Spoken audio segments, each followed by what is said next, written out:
Et si le dernier raid américain en Iran venait de se retourner contre Washington, au lieu d'éliminer l'actuel guide suprême, ils ont visé celui qui allait prendre sa retraite, laissant la place libre au petit-fils du fondateur de la République islamique d'Iran.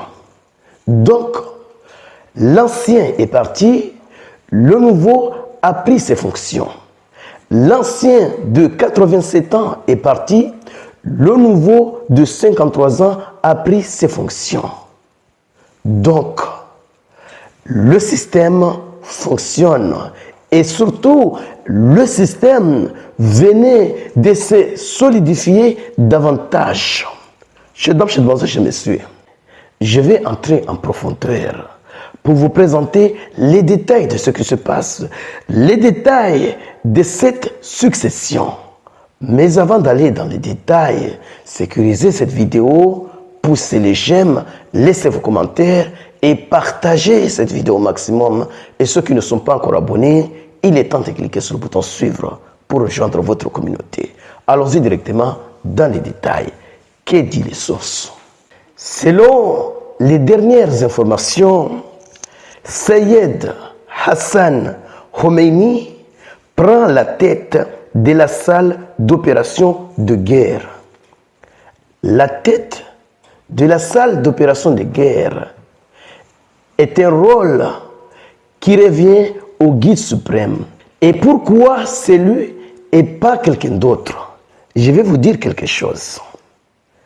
Chaque année, les hauts gradés militaires iraniens font allégeance au guide suprême, sauf cette année.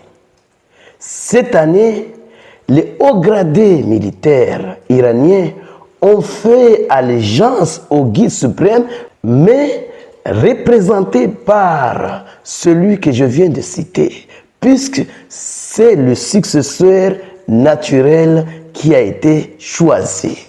Lors de la guerre de 12 jours entre Israël et l'Iran, le guide suprême Ali Khamenei avait nommé 2 successeurs. Et comme cette année, le leader iranien a choisi d'être représenté par le petit-fils du fondateur de la République islamique d'Iran, cela signifie que le premier choix du leader est le petit-fils du fondateur de la République islamique d'Iran, dont celui qui a pris les commandes. Il est devenu maintenant le commandant suprême des armées iraniennes. C'est lui qui décide maintenant la danse. Et surtout que la perte du guide suprême iranien Ali Khamenei a aidé à solidifier le régime en place. Le régime fonctionne à merveille. Mesdames, messieurs, le changement de régime n'est pas à l'ordre du jour. Si vraiment les États-Unis veulent changer ce régime, ils n'ont qu'à faire une seule chose. Ramener tous leurs troupes en Iran. Il faut intervenir en territoire iranien. Ce qui est une mission suicide. Ils ne vont pas le faire. Mais quel que soit le nombre ou l'intensité des frappes qu'ils vont infliger à Téhéran, le régime restera en place.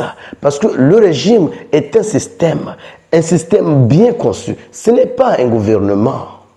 Oui, parce qu'il y a des régimes gouvernementaux.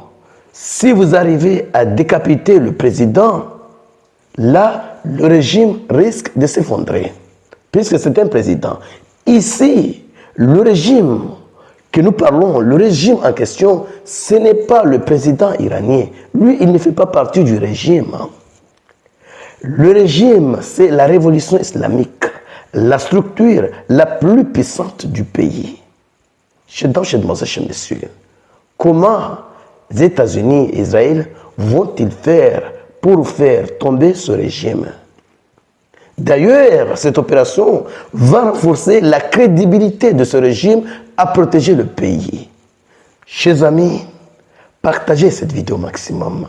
Oui, pour faire en sorte que ceux qui ne sont pas encore abonnés puissent également bénéficier de ces informations. Et surtout, restez connectés pour la suite des événements. Merci.